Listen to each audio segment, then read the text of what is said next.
शांग लिंजी के पास आकर कहती है कि फेरान अब सेफ है, लेकिन वीरेन की तरफ से सभी सेक्ट के लोगों को एक ऑर्डर मिला है कि हमें चिंगजी को मारना है। इस ऑर्डर को चिंगजी भी देख लेती है। वो कहती है कि इसका मतलब ये है कि उसे पता था कि मैं कौन हूँ। लिंजी कहता है कि तुम चिंता मत करो, मैं सब कुछ संभाल लूंगा। चिंगजी जाती है वीरेन के पास एंड उसे अपना ब्रेसलेट दिखाती है, तो वो कहता है कि तो तुम्हें पता लग ही गया। यहाँ पर हमें पता लगता है कि ये जो वीरेन है वो चिंगजी का सौतेला छोटा भाई है। चिंगजी कहती है कि अच्छा तो तुम मेरे छोटे भाई हो, क्यों ना हम दोनों ही भाई बहन स्टेप बैक ले, तुम इस ऑर्डर को कैंसिल कराओ और उसके बदले में मैं तुम्हें चुनान सिटी में बिजनेस करने का मौका दूंगी। वीरेन कहता है कि तुम्हें ये लगता है कि मैं इतने में ही मान जाऊंगा, तुम प्राइम मिनिस्टर को उल्लू बना सकती हो लेकिन मुझे नहीं, मैं उसकी तरह इडियट नहीं हूँ। वो अपनी पर्सनल बॉडीगार्ड को बुलाकर चिंगजी को बाहर कर देता है। अगले सीन में लिंजी उसे कह रहा था कि तुम्हें वहाँ जाकर झगड़ा करने की क्या जरूरत थी। चिंगजी कहती है कि मैं तो उसे गुस्सा दिलाकर प्रोवोक कर रही थी ताकि वो सब कुछ सच उगल दे। एंड गेस व्हाट, मुझे क्या पता चला, वो मेरे मंत्रियों को कंट्रोल कर रहा है। एंड दूसरी बात, वो मुझे जान से नहीं मारना चाहता, बस उसे मेरी राजगद्दी चाहिए। तभी ही उन दोनों को खबर मिलती है कि हुआयांग, जो कि इन लोगों का पड़ोसी देश है, उन लोगों ने शांति अग्रीमेंट को तोड़ते हुए अपने सैनिकों को सरहद पर भेजा है। लिंजी कहता है कि पहले मैं इस सीजिंग हाउस को तबाह करता हूँ एंड उसके बाद युद्ध लड़ने के लिए चला जाता हूँ। तो चिंगजी कहती है कि बिल्कुल भी नहीं, मेरे पास एक अच्छा प्लान है। अगले सीन में लिंजी कुछ सैनिकों को लेकर जनरल के गेटअप में सीजिंग हाउस में एंटर होता है एंड आते ही चिल्लाने लगता है कि कहाँ पर है वो कमीना तियानफेंग एजेंसी का चीफ, जो कि मेरी पत्नी के साथ घूम रहा है, उसको मेरे सामने लाओ, मैं उसका सर अभी के अभी कलम कर देता हूँ। वीरेन उसे देखकर कहता है कि जनरल सच में चिंगजी जैसी लड़की के लिए जेलस फील कर रहा है, यकीन नहीं होता। लिंजी कहता है कि उस चीफ को मेरे सामने लाओ वरना मैं तुम सभी को मार डालूंगा। तभी ही वहाँ पर चिंगजी आती है एंड कहती है कि हनी रुको, मैं तुम्हें सब कुछ एक्सप्लेन करती हूँ। यहाँ पर वो सभी लोगों को एक इमोशनल ड्रामा सुनाने लगती है कि मैं तुम्हारे प्यार को कभी समझ ही नहीं पाई, जब तुम मुझे छोड़कर चले गए तब मुझे एहसास हुआ कि मैंने क्या गलती कर दी, अब मुझे इन बातों का रिग्रेट हो रहा है एंड मैं तुमसे फिर से शादी करना चाहती हूँ। सभी लोग इस इमोशनल ड्रामा को बड़े ध्यान से सुन रहे थे। तभी ही अचानक से वीरेन कहता है कि यही है चिंगजी, हमारे किंगडम की क्वीन। सभी सेक्ट के लोग चिंगजी पर हमला करने के लिए आ जाते हैं। लिंजी भी अपने सैनिकों को लेकर तैयार था। फिर तो यहाँ पर एक छोटा सा युद्ध शुरू हो जाता है। फाइट के दौरान शियांग को बचाने के चक्कर में फेरान की मौत हो जाती है। इस फाइट में लिंजी वीरेन के सामने भारी पड़ जाता है। वीरेन कहता है कि सिस्टर प्लीज मुझे जाने दो, ये सारी मेरी गलती है। तो वो कहती है कि मैंने तुमसे कहा था कि हम दोनों ही स्टेप बैक करते हैं, लेकिन तुमने बेशर्मों की तरह मुझे मारने की कोशिश की, अब मैं तुम्हारी बात क्यों सुनूं? वीरेन कहता है कि मैं तुमसे जेलस था, लड़की होने के बावजूद भी तुम्हें राजगद्दी मिल गई, सारे मंत्री तुम्हारी बातें मानते हैं, फादर की भी तुम फेवरेट हो, इसलिए मुझे तुमसे जलन हो रही थी। चिंगजी कहती है कि लगता है कि तुम्हें कोई गलत फहमी हो गई है। तो वो कहता है कि बिल्कुल भी नहीं, जब से मैं पैदा हुआ हूँ तब से ही फादर ने कभी भी मेरी केयर नहीं की।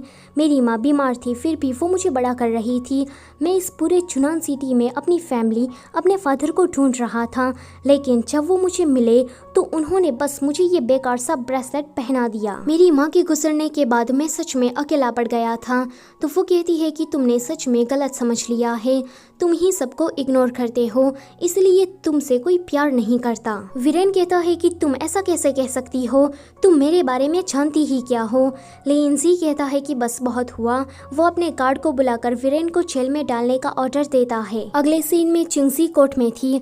वहाँ पर वो एक रिस्पॉन्सिबल एम्प्रेस की तरह एक्ट करते हुए कहती है कि आज तक जितने भी मंत्रियों ने सीजिंग हाउस के मामले में गड़बड़ी करी है, मैं उन्हें नजरअंदाज करती हूँ, लेकिन आगे से ऐसा नहीं होना चाहिए। फिर वो कहती है कि सीजिंग हाउस के इतने बड़े घोटाले को सामने लाने के चक्कर में मेरे कॉन्सर्ट फेरान की मौत हो गई है, लेकिन जनरल लिंजी और उसकी असिस्टेंट शियांग ने काफ़ी अच्छा काम किया है, तो मैं उन्हें रिवॉर्ड देना चाहती हूँ। ये दोनों ही रिवॉर्ड को लेने से मना कर देते हैं।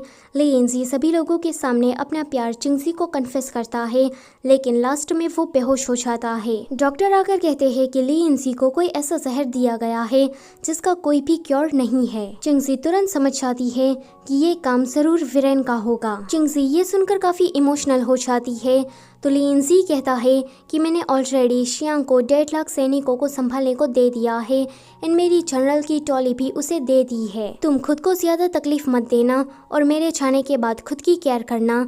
तो चिंगजी कहती है कि तुम ऐसी बातें मत करो। अगले सीन में चिंगजी वीरेन के पास जाकर उसे कहती है कि जनरल को तुमने ही जहर दिया है ना, जल्दी से मुझे उसका एंटीडोट दो।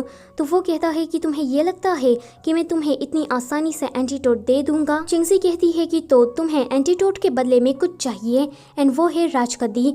मुझे पता ही था कि तुम कुछ ऐसा ही कहोगे, इसलिए मैं अपने साथ नई विल को लेकर आई हूँ। वीरेन नई विल को देखकर काफी ज्यादा खुश हो जाता है एंड चिंगजी को वो एंटीडोट दे देता है। चिंगजी के जाने के बाद भी वो काफी ज्यादा खुश हो रहा था तो शियांग को उस पर गुस्सा आता है। वो कहता है कि भूलो मत कि मैं होने वाला किंग हूँ।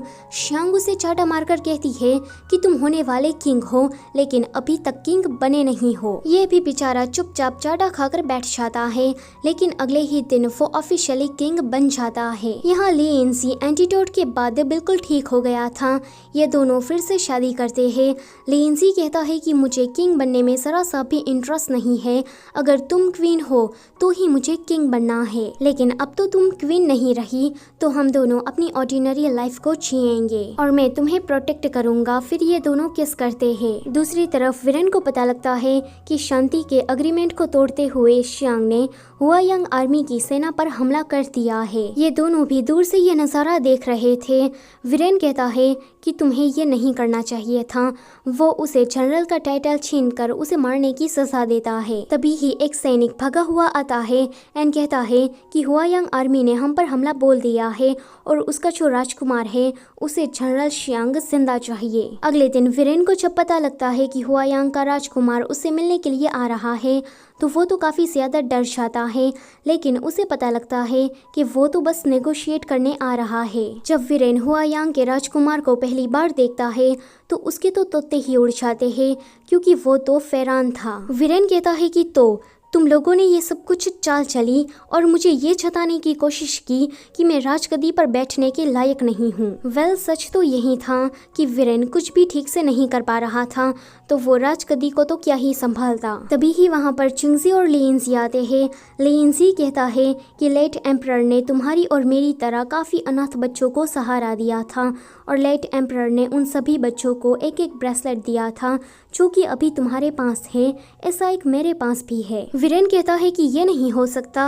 लिंजी का मतलब ये था कि वीरेन रॉयल ब्लड नहीं है, वो भी एक साधारण इंसान है उसकी तरह। वीरेन के लिए ये बात पचानी काफ़ी ज़्यादा मुश्किल थी कि वो कोई रॉयल ब्लड नहीं है, इसलिए वो बौखलाते हुए वहाँ से भाग जाता है। उसके जाने के बाद चिंगजी और लिंजी राजगद्दी पर बैठते हैं एंड उन दोनों के बैठने के साथ ये ड्रामा भी यहीं पर ही खत्म होता है। वीडियो से जाने से पहले लाइक, शेयर और चैनल को सब्सक्राइब करना मत भूलना। Thank you for watching.